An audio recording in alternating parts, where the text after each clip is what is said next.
desde la Iglesia Pueblo de Dios en Carlos Espegacini, sin inventar nada nuevo, siendo directos, siendo lo mejor que podemos ser, porque lo más simple es escuchar, luego sentimos. Este es el espacio directo para un mensaje simple. Porque ya no hay diferencia de nacionalidad, ni de clase social, ni de sexo, porque todos somos uno en Cristo Jesús.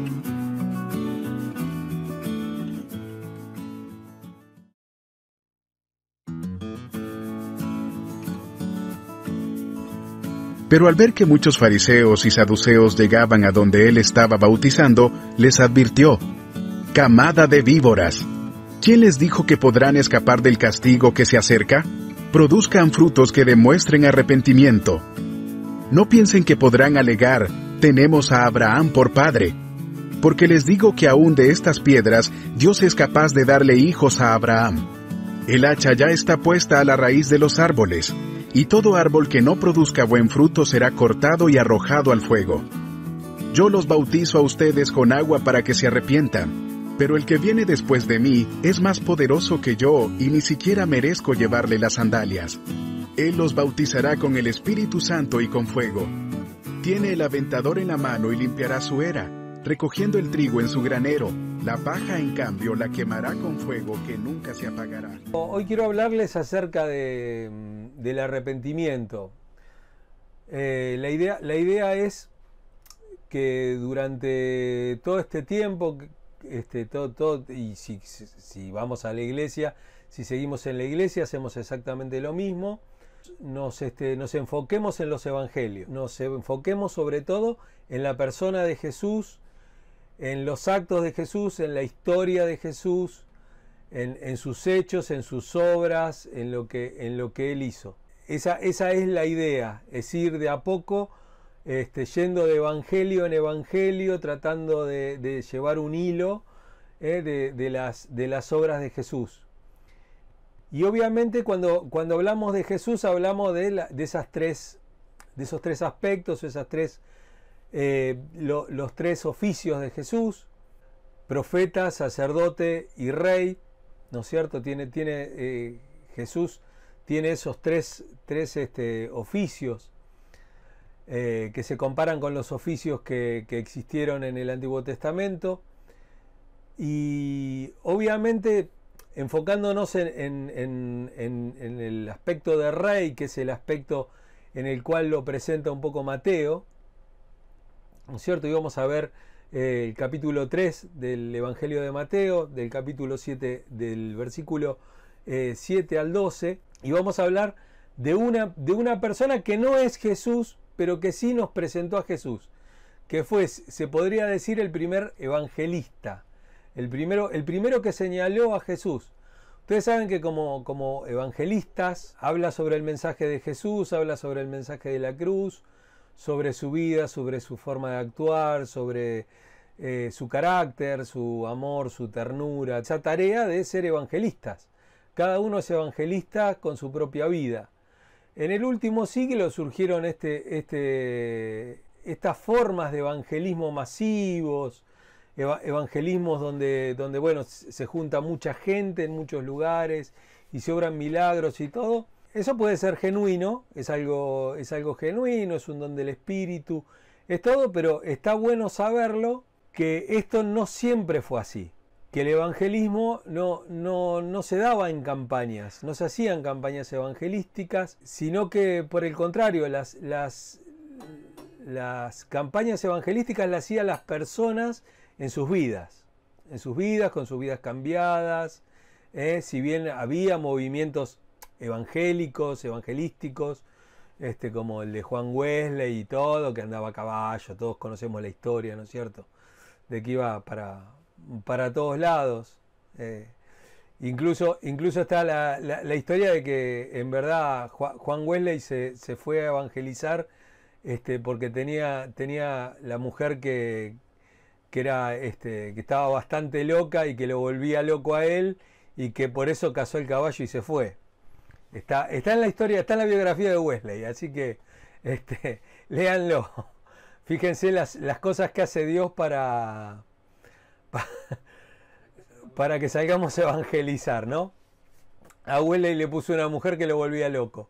Pero de entre todos estos evangelistas, el primer evangelista puede haber sido Juan el Bautista, que es con quien arranca algunos de los evangelios. Tanto Mateo como Lucas arrancan con el mensaje de Juan el evangelista, o Juan el profeta, o como algunos dicen también, Juan el bautizador, Juan el que bautizaba. En Mateo 11:11, Jesús nos dice que entre los nacidos de mujer, o sea, lo que quiere decir es, salvo los ángeles o salvo algún ser sobrenatural, de todos los que nacieron, de toda la humanidad, no hubo profeta más grande que Juan el Bautista. Juan el Bautista es lo supremo. Él fue el hombre que mejor hizo su obra de profeta, y su obra de profeta de señalar también al Salvador. Él fue el que señaló, he aquí el Cordero de Dios que quita el pecado del mundo, ¿no es cierto? Así que tenemos esa imagen que Jesús mismo habla, ¿no? Ahí en Mateo 11, que dice, bueno, Él fue el más grande de todos. La idea que tiene Mateo al poner a Juan el Bautista delante de la historia de Jesús es ponerlo como un heraldo. Si uno ve el tema de los reyes y de cómo se movía la monarquía, no solamente en aquel momento, sino en este momento también, para que un rey vaya a un lugar, primero tiene que haber alguien que lo vaya a anunciar. Como hay personas que son embajadores y que van delante del rey y van diciendo, bueno, va a venir el rey, prepárense, prepárenle todo, estas son las normas de protocolo que hay para recibir al rey y todo esto. Bueno, Juan cumplió esa función y él anunció la llegada del verdadero rey, del Mesías. Ahora, si bien Jesús dice, ahí en el capítulo 11, dice que nunca se ha levantado en toda la historia de Israel alguien nacido de mujer, o sea, un ser humano más grande que Juan el Bautista, Juan el Bautista es el más chiquito en el reino de los cielos. Es el más chiquito comparado con nosotros. Jesús lo compara con nosotros y dice, miren, Juan Bautista fue el más grande de todos los profetas de todos los tiempos. Pero al lado de ustedes que son los herederos del reino de los cielos, Él es el más chiquito de todos. Cualquiera de ustedes, el más pequeño, el que menos estima le tengamos de todos los hermanos, el que pensemos que no está haciendo nada, es mayor a Juan el Bautista. Lo que nos está diciendo Jesús acá es que tenemos herramientas y tenemos el Espíritu Santo y tenemos todas las oportunidades y todas las herramientas que nos dio la cruz de Cristo, que nos dio la cruz de estar de este lado de la cruz y no del otro lado. Tenemos recursos que Juan el Bautista no tenía, que ninguno de todos los profetas del Antiguo Testamento. Uno puede hablar de Isaías, que escribió tantos capítulos y que hizo toda una escuela de profetas y que profetizó la llegada 700 años antes, la llegada de Jesús y todo. Sin embargo, ellos son más pequeños y tenían menos herramientas que nosotros. Imagínense la responsabilidad nuestra que con estas herramientas tan grandes que Jesús ha ganado para nosotros, acuérdense lo que dice la Biblia, llevó cautiva la cautividad y que dio dones a los hombres, ¿no es cierto? Los dones no son algo del Espíritu Santo, no hay dones del Espíritu Santo, hay frutos del Espíritu Santo, pero los dones, que son esas capacidades sobrenaturales para poder cumplir tareas que tienen que ver con el reino de Dios, esas son cristológicas, las da Cristo, ¿no es cierto? Él es el que subió a los cielos y subiendo a los cielos dio dones a los hombres. El Espíritu los reparte. El Espíritu nos hace crecer el fruto del Espíritu. Paz, gozo, benignidad, templanza, dominio propio, todas las cosas que ya sabemos, amor. Pero los dones particulares que tenemos, esos son cristológicos, eso los da Cristo. Nosotros tenemos esos dones gracias a Jesús. Y Jesús nos da esos dones para poder cumplir con la misión. Porque el tema es que la misión es una misión no difícil, imposible. ¿Por qué? Porque dice Jesús, bueno, pero le preguntaron los discípulos, bueno, pero entonces, ¿quién se va a salvar? No se va a salvar nadie. Y Jesús le dijo, lo que es imposible para los hombres es posible para Dios. Pero es posible para Dios, ¿por qué? Porque nos da los dones, porque nos da las capacidades especiales de poder predicar el Evangelio y de poder transmitir el mensaje y transmitirlo de una manera sobrenatural. Yo separé 6 características que tiene Juan que nos van a servir a nosotros como modelo, y son cosas muy simples, que son simples porque no es algo sobrenatural, algo loco que tengamos que hacer. No hay que irse caminando hasta Luján, ni hay que ir a viajar a la Meca, ni andar orando parado de mano, sino que simplemente son cosas simples. La primera es que Juan fue obediente al llamado. El llamado no era algo lindo, no era algo cómodo de hacer. ¿Por qué? Porque tenía que decirle, bueno, arrepiéntanse pecadores, bueno, ustedes, camada de víboras, todo ese tipo de cosas. Bueno, no era lindo de hacer, no era una tarea agradable, pero sin embargo él fue obediente a ese llamado. También la llenura que tenía Juan. Y a veces hablamos de la llenura del Espíritu Santo, sed llenos del Espíritu Santo. Y a veces hablamos, lamentablemente, desde una mala perspectiva carismática, pentecostal y aún bautista, de la renovación bautista y todo, de la llenura del Espíritu Santo como algún evento especial que viene después de la conversión. La llenura del Espíritu, el verbo que se utiliza ahí para llenarse o para hablar de lleno, es plero en griego. Y no significa lleno, sino que significa controlado, que ejerce control, que tiene control total. Y lo que quiere decir Pablo cuando nos dice sed llenos del Espíritu Santo, quiere decir que el Espíritu Santo nos controle. Por eso él lo compara con el vino. Dice, fíjense, no os embriaguéis, lo digo en versión 1960, bueno, no se emborrachen con vino en el cual hay disolución, sino antes sed llenos del Espíritu Santo, sean llenos del Espíritu Santo. Bueno, que no los controle el vino en el cual la borrachera nos hace decir cosas que no queremos, nos hace la borrachera pendenciera, la borrachera tristona, la borrachera, bueno, todo ese tipo de borracheras que conocemos, sino por el contrario, dejen que el Espíritu Santo los controle, que no los controle el vino, que los controle el Espíritu Santo. Juan el Bautista fue una persona que fue controlada por el Espíritu. Juan tuvo dominio propio, en el sentido en no enojarse con las personas, no tener ira, no tener ataques de ira, sino decir las cosas con firmeza, pero decirlas también con amor, porque así como decía, ¿quién les ha dicho a ustedes que se van a salvar, camada de víboras? También decía, arrepiéntanse y bautícense para que cuando venga ese rey que va a venir atrás mío, los encuentre encaminados y puedan tener un encuentro real con él. Nos estaba llamando al arrepentimiento. Lo cuarto que tenía Juan era un espíritu humilde. No tuvo mayor concepto de sí que el que deba tener. Él se consideró menor a todos y él se consideró sobre todo menor a Jesús.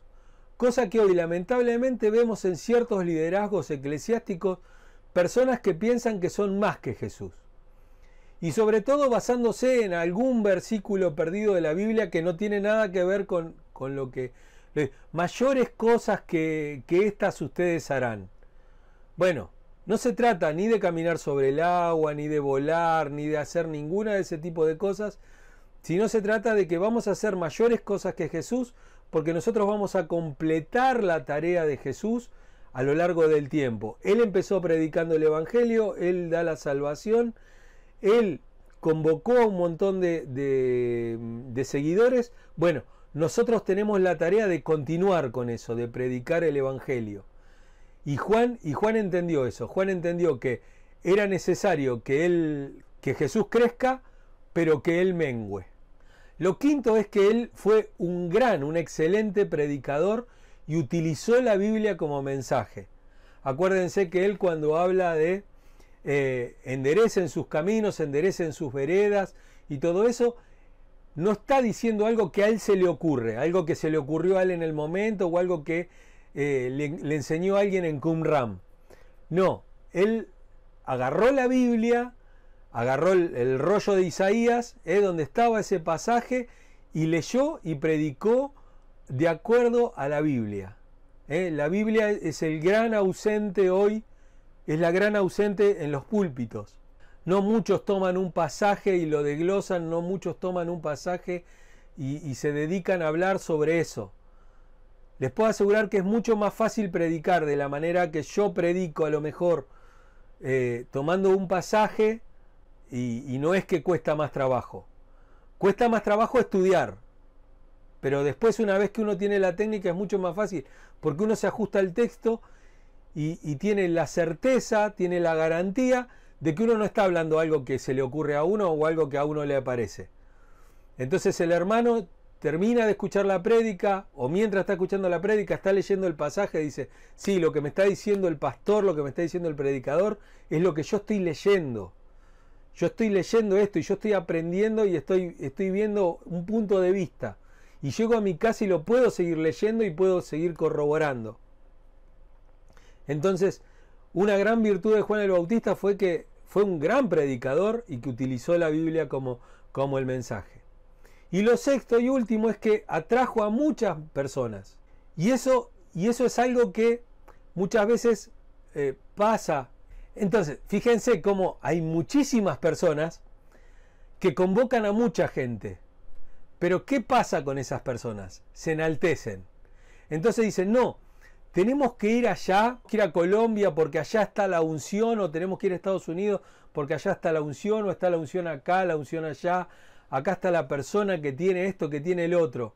Y endiosamos a la persona, y la persona empieza a cumplir el rol del profeta. Y entonces acá vemos que Juan el Bautista es todo lo contrario. Él no solamente atrajo muchas personas hacia sí mismo, porque iban a verlo a él, iban a bautizarse y todo, pero él les mostró un Salvador. Él le dijo: yo no soy ni siquiera digno de desatarle agachado los cordones del calzado. Soy simplemente una voz que clama en el desierto y que les presento a alguien. Pero él es la persona. Entonces nosotros tenemos que, si atraemos personas, llevarlas a los pies de Jesús. Entonces, entendiendo esto, entendiendo quién es Juan el Bautista, en el versículo 2 vemos el mensaje, ¿no? Arrepiéntanse porque el reino de Dios está cerca. Algo que es un acontecimiento que está ahí nomás. Hay un rey que está por venir y necesitan tener un cambio radical, ¿no? El cambio radical significa, radical viene de raíz. Entonces tenemos que tener cambios radicales, un cambio radical de pensamiento. Si yo pensaba de esta manera, necesito pensar de la otra manera. Y necesitamos un cambio radical del corazón también. ¿No es cierto? Acuérdense, el corazón es donde están los pensamientos, en donde está la manera de pensar. Hay que cambiar la manera y cambiar nuestra vida para prepararse para la venida del Rey y su reino. No para la venida que ya ocurrió, no para la cruz. No para eso, porque eso no necesitamos ninguna preparación. Jesús ya nos ha preparado para eso. Precisamente en la cruz Él ha cambiado nuestro destino. Pero sí nos debemos estar preparando continuamente para su segunda venida, para esa venida final, para esa venida en la cual Él va a venir a juzgar a los vivos y a los muertos, y va a venir a juzgar no solamente al mundo, sino a su iglesia, que nos encuentre a todos trabajando con un corazón puro, cambiado, con una mente cambiada, con un corazón humilde, misericordioso, predicando sobre Jesús, señalándole a las personas. Y lo que pasa acá con Juan el Bautista, él está predicando esto, pero a su vez también está dándole una fuerte reprensión, le está reprendiendo a aquellos que se acercaban, porque él decía, su religión es superficial y es inútil. No estaban listos ni para el Mesías ni para el reino de Dios. El Evangelio son buenas noticias, pero primero había malas noticias, y las malas noticias era, bueno, miren que este reino se está acercando, pero ustedes no están preparados. No podían recibir el reino de Dios, no podían recibir debido al pecado en la vida de estas personas. Esto fue algo que fue un masazo para la religión de ese momento, para los fariseos, para los saduceos, para todos los que se acercaban a Juan el Bautista. Porque ellos se veían como herederos de la promesa, porque se veían como hijos de Abraham. Y así muchas veces nos vemos en la iglesia, ¿no? Nos vemos, bueno, pero a nosotros no nos va a pasar, porque nosotros somos la iglesia. Pues nosotros somos hijos de Dios, y parece que no nos va a pasar. Bien podría decirnos hoy Juan el Bautista, miren, Dios puede convertir estas piedras en hijos de Dios también. No se crean mucho. Ellos pensaban que eran hijos del pacto, hijos de las promesas de Dios, que estaban circuncidados, que eran el pueblo de Dios, y que simplemente tenían que esperar aquel que iba a venir.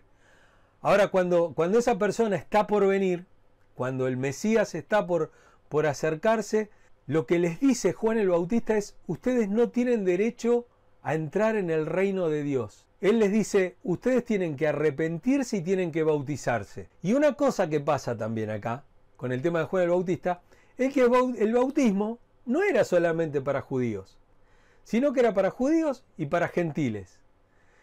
Y cuando uno ofrece ese bautismo, lo que les está diciendo, ustedes no son mejores que los demás.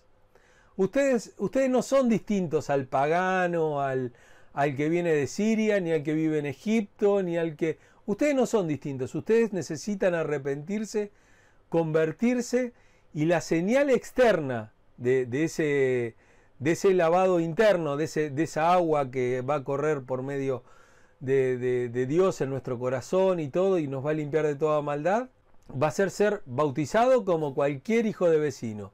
No importa quién seas, no importa si sos el hijo del sumo sacerdote, vos te vas a tener que bautizar igual y vos te vas a tener que arrepentir. Si bien el ministerio de Juan fue bien recibido, porque el versículo 7 nos dice que muchos acudían a Juan para que él los bautizara, y Juan estaba preparando al pueblo para la venida del Mesías, este era un bautismo de preparación. Simplemente simbolizaba una confesión interna, una confesión interna y una limpieza de pecados. En el libro de los Hechos, Pablo les explica, algunos que habían creído, pero habían creído y habían sido bautizados en el bautismo de Juan el Bautista, que les dice, el bautismo de Juan no era más que un bautismo de arrepentimiento. Él le decía al pueblo que creyera en el que venía después de él, es decir, en Jesús. O sea, el bautismo de Juan el Bautista era un bautismo de arrepentimiento simplemente, pero después iba a haber un bautismo mucho más profundo y que lo iba a hacer Dios y el Espíritu Santo. Lo vimos la semana pasada, que es el bautismo del Espíritu Santo, ¿no? Que es cuando el Espíritu nos incluye adentro del cuerpo místico de Cristo, dentro de la iglesia, y como que anota nuestro nombre en el libro de la vida. Eso que nos causa tanto efecto cuando nos convertimos, ¿no? Cuando nos cuentan, ahora tu nombre está escrito en el libro de la vida, es algo hermoso, ¿no? Porque uno ve que su nombre está escrito en el libro de la vida y sabe que nadie lo puede borrar, porque el único que tiene, que puede abrir el sello de ese libro es Jesucristo mismo. Este mismo pasaje está en Lucas también, en Lucas capítulo 3, del versículo 7 al 14, y vamos a trabajar en esos dos. Lo que vamos a ver en este sermón exclusivamente son 5 principios, pero vamos a ver 3 nada más en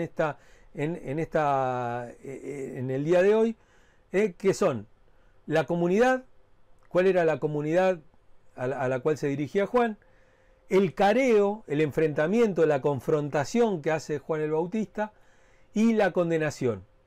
Y también vamos a ver más adelante, vamos a ver después la lucha que va a haber una lucha, una hostilidad en el mensaje, y después por último un alivio, una confortación, una consolación. Lo primero que vamos a ver es la congregación, la comunidad. La gente venía a ver a Juan de a muchísimos, de a multitudes, se congregaban muchísimamente. Ellos estaban emocionados porque Juan estaba anunciando la venida del Mesías, del Libertador que habían esperado durante tantos años, durante tantos siglos. Y muchos de los que iban, realmente iban con un corazón arrepentido, genuino, con ganas de encontrarse con ese Jesús, querían corregir las vidas, querían confesar sus pecados, arrepentirse, convertirse y prepararse para la venida de Jesús y el reino.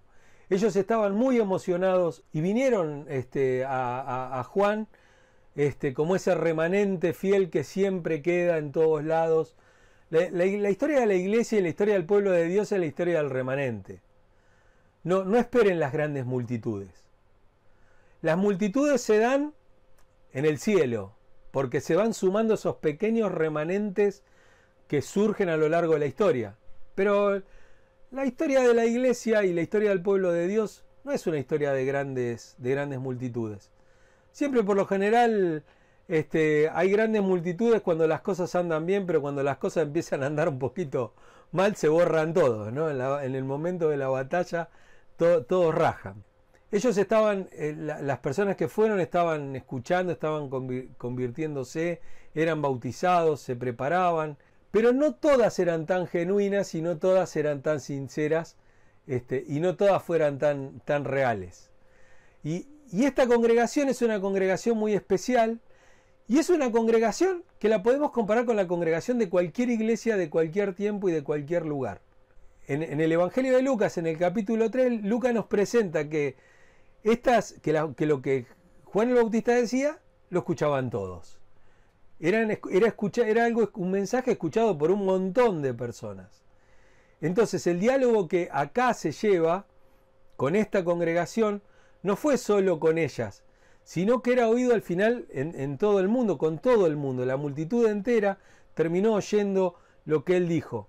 Y esto fue algo bastante devastador, ¿no es cierto? Porque él se concentra en una congregación específica que se apareció en Mateo capítulo 3, versículo 7.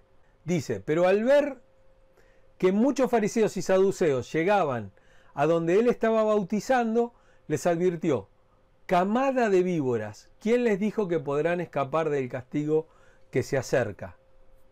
O para el bautismo, esa es la traducción correcta, ¿no? Pero al ver que muchos fariseos y saduceos llegaban a donde él estaba bautizando, les advirtió. Vamos a parar acá. Acá Juan el Bautista nos presenta a la congregación. Hay una multitud entera, mucha gente que oye de lo que Juan dice. Hay una congregación especial que es la de los fariseos y los saduceos. Ellos vienen para el bautismo. Ellos vienen con el propósito de ser bautizados. Vienen a buscar el rito. Vienen a buscar la salvación. Pero no quieren ni arrepentirse ni quieren nada. Ellos quieren cumplir un rito más. Y él dice, sus deseos no son legítimos. Primero tenemos el tema de los fariseos. Los fariseos, fariseo significa separado, separatista. Es como algo muy radical que se separan del resto. Ellos se veían a sí mismos como los más devotos de todos, los más santos, los más piadosos, los más espirituales, y estaban separados de todo. Ellos no se juntaban con nadie. Ellos se separaban de los paganos porque eran pecadores, se separaban de los publicanos, de los recaudadores de impuestos, se separaban de los pecadores, se separaban del otro pueblo judío, del resto del pueblo judío, porque pensaban que eran diferentes a ellos, eran indiferentes incluso a las causas del pueblo judío, ¿no es cierto? Ellos menospreciaban a la gente dentro del judaísmo porque pensaban que, esta gente no sirve porque no conoce la ley. esta gente no fue a un seminario, esta gente no es estudiosa de la Biblia, esta gente no sirve. Si vamos al Evangelio de Juan, al capítulo 7, verso 49, dice, no, pero esta gente que no sabe nada de la ley, los fariseos decían, no, pero esta gente que no sabe nada de la ley, está bajo maldición. Fíjense lo que dicen, en vez de enseñarles la ley, en vez de explicarles, en vez de orar por ellos y en vez de enseñarles las cosas de la ley, ellos decían, no, ellos están bajo maldición porque no saben la ley directamente. Ellos lo ven con menosprecio. Y eso es lo que pasa en muchos púlpitos de muchas iglesias. No, yo estas cosas no puedo predicar porque la gente no entiende. No entiende esto. Entonces lo que hacemos muchos pastores es menospreciar a la gente y tratar a la gente de tonta. No, ellos no van a poder entender eso. Bueno, a lo mejor no lo entenderán de primera, pero lo pueden entender a la segunda, a la tercera, a la quinta vez, todas las veces que uno... Es como yo les propuse de entrada cuando tomé el ministerio de la iglesia. Yo les dije, denme tiempo para que ustedes puedan empezar a apreciar un tipo distinto de predicación, una predicación expositiva, distinto a lo que estaban acostumbrados. Ellos se terminaron separando, los fariseos se terminaron separando a sí mismos de toda persona de lo que no eran lo que ellos eran. Eran ellos los que estaban aislados. Ellos no se querían contaminar ni manchar, asociarse con otras personas o algo que de alguna manera los separara ceremonialmente para poder participar de los ritos. Ahora otra cosa, para el tiempo de Jesús el concepto más acabado de patriotismo se había acabado. Ya la gente del pueblo judío, por lo general, la gente más importante, que eran los fariseos, que eran los saduceos y los herodianos, estaban bastante conformes con Roma, porque los dejaban llevar a cabo sus cosas, sus negocios, y bueno, la estaban pasando tranquilo. Salvo, como dijimos, como estudiamos varias veces, el tema de los nazoreos, que es de Nazaret, de donde era Jesús. El pueblo, la familia de Jesús era un pueblo patriota, ¿no es cierto? Era un pueblo que quería la liberación de Roma. Ellos habían dejado de lado el patriotismo, perdieron la verdadera misericordia y se habían convertido nada más y nada menos que en hipócritas, en farsantes, en actores, y ellos tenían una influencia que ya no merecían tener esa influencia sobre el pueblo, no merecían tener que predicarles a ellos. Predicarle a las personas se merece también. Se merece cuando uno vive de acuerdo a sus palabras, a sus enseñanzas. ¿No es cierto? ¿De qué sirve que yo predique todo y si después soy un hipócrita? Y no solamente eso, no solamente no la merecían, sino que se abusaban de manera dañina, se enseñoreaban de la gente. Y Jesús los atacó, los condenó. Jesús no condenó a la gente, pero sí condenó, por ejemplo, a esta manga de religiosos. Él los condenó con palabras muy fuertes. En Mateo 23 él desató una tormenta de condenación, ¿no? Ponen cargas que ellos mismos no quieren llevar. Se mueren por un lugar en la mesa, en el banquete, ¿no? Y les encanta que la gente los salude y los llame maestros. Estos eran los fariseos. Y del otro lado estaban los saduceos, que también, bueno, tal vez el nombre venga de Sadoc, ¿no? Que Sadoc significa... era el nombre de un sumo sacerdote de allá de Primera Samuel, que era Sadoc, y posiblemente hayan sido descendientes de esta gente. Por otro lado, estos saduceos no les importaba nada, no les importaba la gente que se infiltrara, que se metiera la cultura griega, y ellos les importaba poco las costumbres judías. Ellos lo que buscaban era estar trabajando en armonía con Roma, y obtener todo lo que pudieran tener. No creían en la resurrección, no creían en los ángeles, no creían en los espíritus, no creían en nada. Entonces no tenían que preocuparse por cómo vivían, porque no había ninguna consecuencia. Como no creían en la resurrección, no creían en esta vida eterna, no creían en todas esas cosas, ellos ni siquiera se fijaban en cómo vivían. Ellos simplemente disfrutaban de la vida. Y eso era todo. Para ellos era todo el aquí y el ahora. Y sacá el mejor provecho que puedas y disfrutalo mientras puedas. Lo segundo que vimos era el enfrentamiento, ¿no es cierto? La hostilidad, la lucha, la oposición, la enemistad, la rivalidad que había, el desafío, toda la confrontación. Cuando él los va a ver, Juan el Bautista los ve que van al bautismo, ellos van a llevar a cabo una farsa, ellos van a hacerse los piadosos, van a lavar culpas ahí, ¿no? Ellos estaban ahí, iban a ser bautizados, y lo importante era que todos lo vieran, que se bautizaban, y que todos pensaran que realmente eran parte de todo eso y quedarse en la posición de liderazgo con la comunidad. O sea, decir, los vieron, nosotros también estamos con Juan el Bautista. Así que ustedes pueden seguir con nosotros también. Juan el Bautista es parte de nosotros. Y Juan el Bautista no quería saber nada con ellos. Si todo el mundo lo está haciendo, nosotros también lo vamos a hacer porque no nos quedar afuera. Hoy estamos así. No, ¿verdad? Digo, eso pasa el día de hoy, ¿no? Miren, si no nos pasa esto, ¿no? Si usted va a nacer de nuevo y va a ser parte de todo esto, bueno, nazca de nuevo.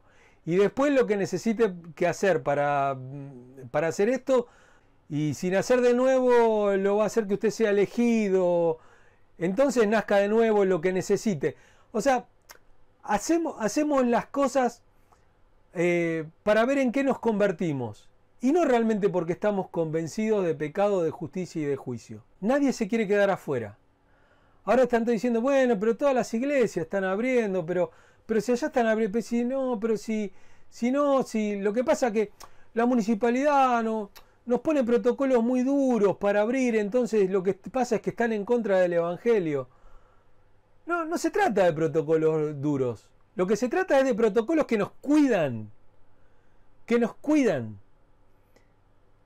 Miren si usted va a una iglesia donde hay 200 personas y todos sin barbijo y todos sin alcohol en gel, sin nada. Digo, no están pidiendo ninguna locura, están pidiendo muchas cosas. Pero son las mismas cosas que piden en un hospital. Son lo mismo que están pidiendo en un banco, en una empresa, en cualquier lugar que donde la gente necesita ir. ¿Necesitamos ir a la iglesia? Claro que necesitamos ir a la iglesia. A todos nos está faltando la comunión, a todos nos está faltando al menos el vernos la cara personalmente. Esto es una cámara, a veces se ve bien, se escucha bien, a veces no. Pero bueno, pero lo estamos haciendo, estamos teniendo comunión. La comunión no es un lugar geográfico, sino un lugar espiritual, y lo estamos teniendo. Pero lo que pasa acá es lo que pasaba en ese momento. Bueno, si hay que bautizarse, nos bautizábamos. Total, bueno, en aquella iglesia bailan. Bueno, vamos todos a bailar porque así no nos quedamos afuera. Y bueno, y si en aquella iglesia hacen que toquemos el manto, y bueno, vamos a poner un manto y toquémoslo todo. Así no nos quedamos afuera, no nos separamos de los demás. Tenemos que entrar, tenemos que ser parte, ¿no es cierto? Eso es lo que pensamos y tenemos que mantener el control de las cosas. Entonces pasamos de la congregación a la confrontación. Ahí es cuando Juan el Bautista va y les dice, generación de víboras, ¿quién le enseñó a huir de la ira venidera? ¿Quién les dijo que esta es la manera de entrar? Si no hay arrepentimiento en su corazón, si ustedes no están dispuestos a ser misericordiosos, si ustedes no están dispuestos a seguir las enseñanzas de aquel que va a venir después de mí, y que de hecho no lo hicieron, ¿por qué vienen a bautizarse? El enfoque es muy directo. Lo que hace Juan el Bautista es agarrar a todas las personas que están ahí y señalarle con el dedo a los fariseos y a los saduceos. Miren, ahí están sus líderes, ahí están los líderes de su iglesia. Son una generación de víboras. Ahí están ellos, que son los hijos orgullosos de Abraham, los líderes honrados de la nación. Pero yo les digo que son una generación de víboras. Y Jesús les repite lo mismo, eso de generación de víboras, en Mateo 12:34 y en Mateo 23:33. Él también lo llama generación de víboras. Y se refiere a una... la palabra víbora, ¿no? No voy a decir la palabra en griego, adivino botón. Pero no es una víbora cualquiera, es una víbora bastante chiquita, pero muy venenosa, y que era muy conocida por Juan el Bautista porque vivía en el desierto. Y era una víbora que se veía como una rama muerta, como las ramas que hay, ¿vieron como las varas secas, como pedazos de leña? Y bueno, y las víboras estaban ahí entre medio de la leña como leña seca, entonces eran muy engañosas, se quedaba inmóvil hasta que alguno se ponía ahí a recoger rama y te iba y te mordía, ¿no es cierto? O recogía la vara para quemarlas en el fuego y salía. Esto sucedió en Hechos 28, cuando habla de la picadura de víbora, ¿se acuerdan? Que Pablo sanó después a alguien de la picadura de víbora, ahí en Mileto. Bueno, todos me miran como ninguno leyó el libro de los Hechos. Bueno, Hechos 28, después léanlo. Pasó eso. En una fogata había una víbora, salió la víbora de la fogata y los terminó picando. Pablo estaba ahí en el fuego y se veía como una vara, pero lo mordió a Pablo en Hechos 28. Bueno, esa era la víbora, y lo que les quiere decir Juan el Bautista y Jesús hablando de este tipo de víboras, dice, esta víbora es engañosa, es muy engañosa. Él les dice eso y les dice, ¿quién les enseñó? ¿Quién les enseñó? ¿Quién les mostró? ¿Quién les dijo? ¿Quién les dijo que de esta manera iban a poder escapar y huir?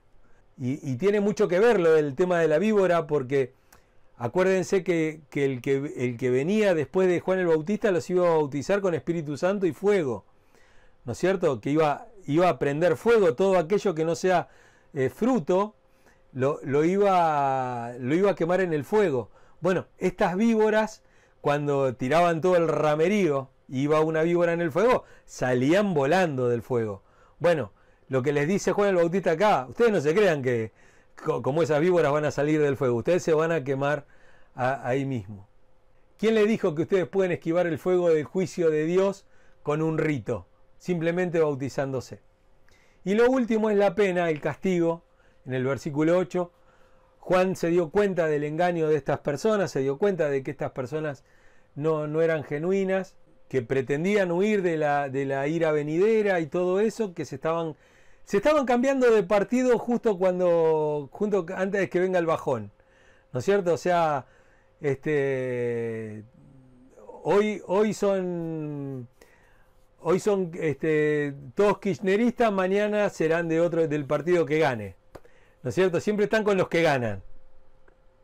No conocemos varios políticos así, que hoy están con uno, mañana cambia el partido político, están con otro, y pasado están con otro. Bueno, así es lo que dice Juan el Bautista. Y él les dice en el versículo 8, hagan entonces frutos de arrepentimiento.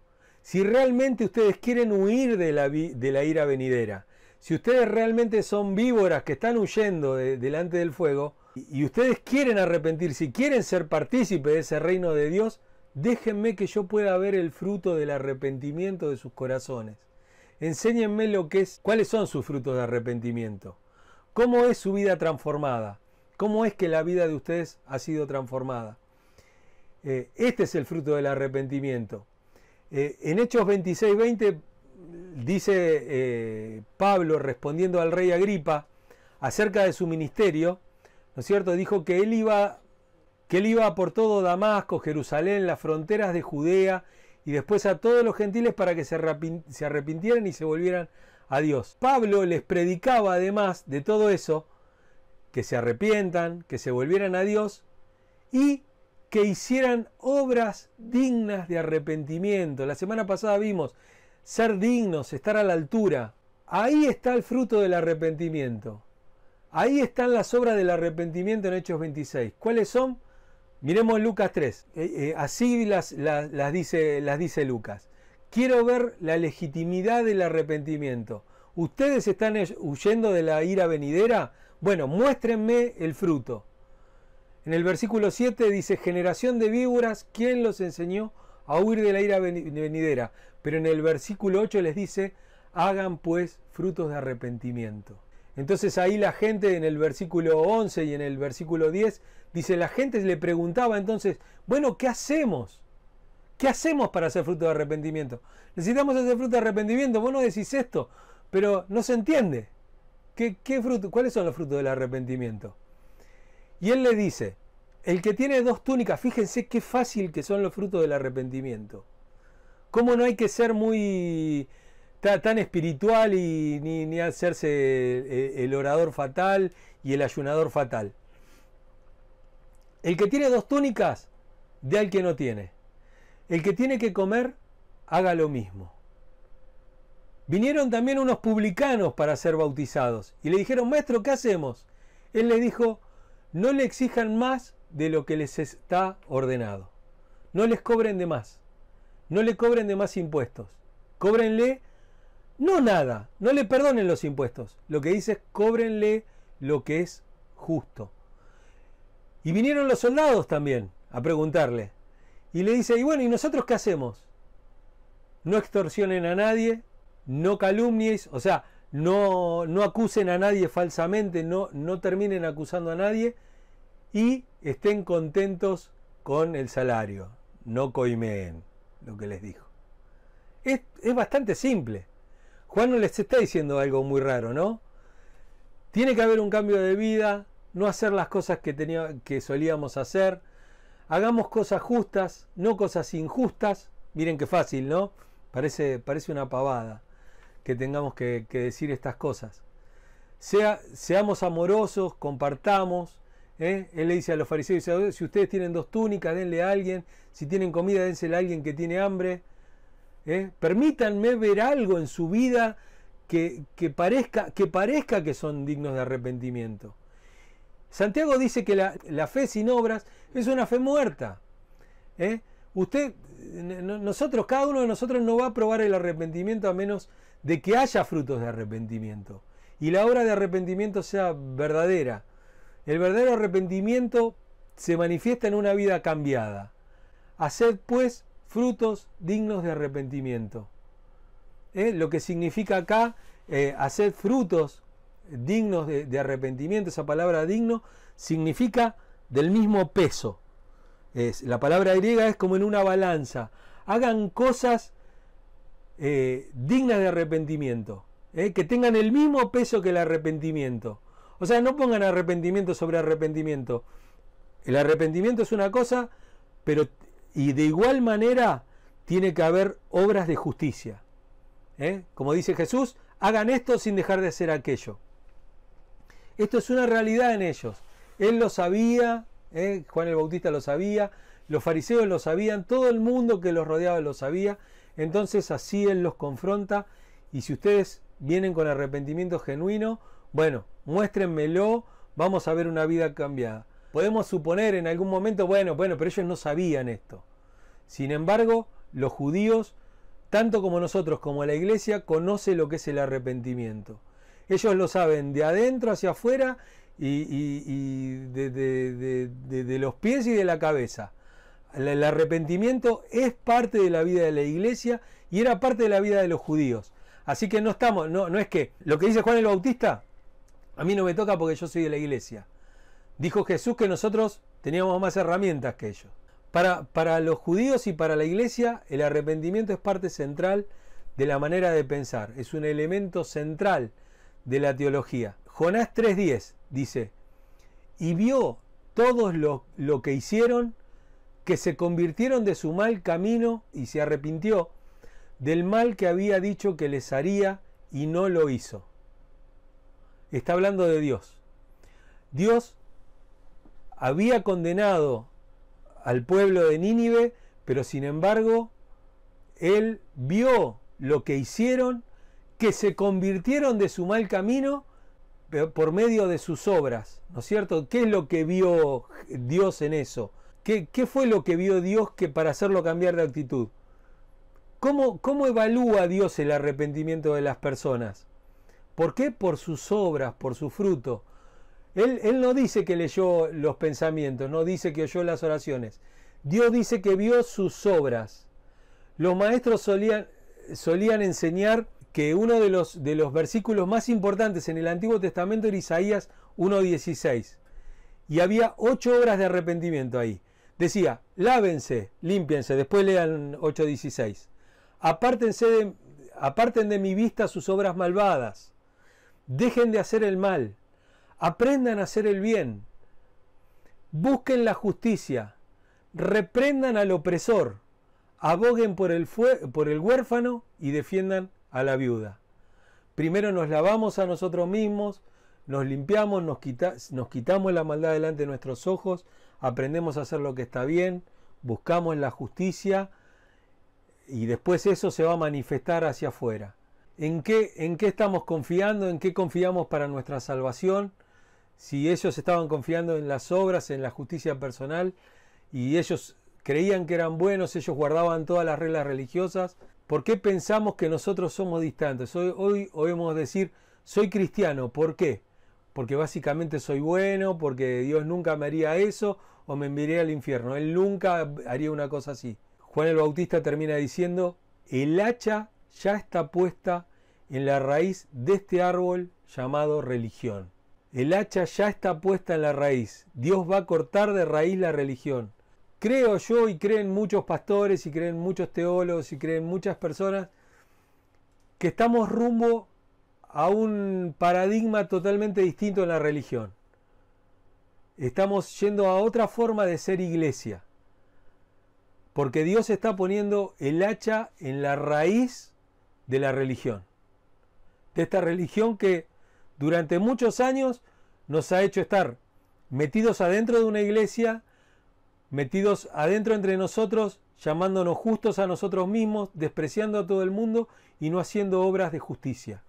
Entonces, el fruto que manifiesta la conversión genuina debe ser confesado, confesando el pecado y reconociendo a Jesús como Rey y haciendo esas obras de justicia y esas obras de arrepentimiento. Amén.